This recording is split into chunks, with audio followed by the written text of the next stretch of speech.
Hello! Hi అండి. అందరూ ఎలా ఉన్నారు? Welcome to Gautam vlogs.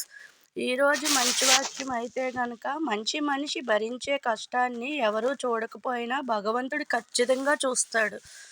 మనుషులు గుర్తించకపోయినా భగవంతుడు గుర్తిస్తాడు కదండీ మన కష్టాన్ని.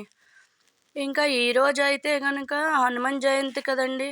ఈరోజు మార్నింగే అంతా శుభ్రం చేసుకొని హనుమంతునికి ఇలా చిన్న చిన్న నేతి అప్పాలు వండి నైవేద్యం పెట్టుకున్నాను. తులసి దళాలు వేసి 11 సార్లు హనుమాన్ చాలీసా చదువుకున్నాను. ఒకే చోట కూర్చొని 11 సార్లు చదువుకున్నానండి. ఇంకా నాన్నగారైతే దేవుడికి కొబ్బరికాయ కొట్టి ఆయన నమస్కారం పెట్టుకున్నారు, దండం పెట్టుకున్నారు.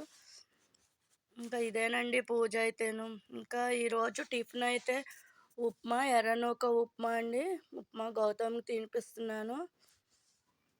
ఇంకా ఈరోజు వంట అయితే గనుక వేడిగా రైసు, పప్పు, ముద్దపప్పు, ఇంకా నెయ్యి తప్పడాలు చూడండి. పూర్వకాలంలో ఇలాగా సీవండివి దళసరిగా ఉండే నెయ్యి తప్పడాలు ఇప్పుడైతే మోడల్స్ వచ్చేసినాయి కదండీ!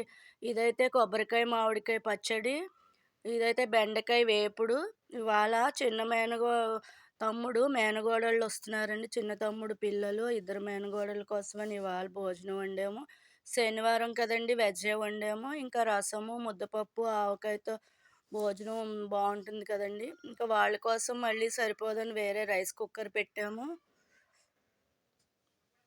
ఇంకా మేమైతే టైం అయిందని అన్నం తినేస్తున్నాను. గౌతమ్‌కి పెట్టాక నేను కూడా తినేసాను.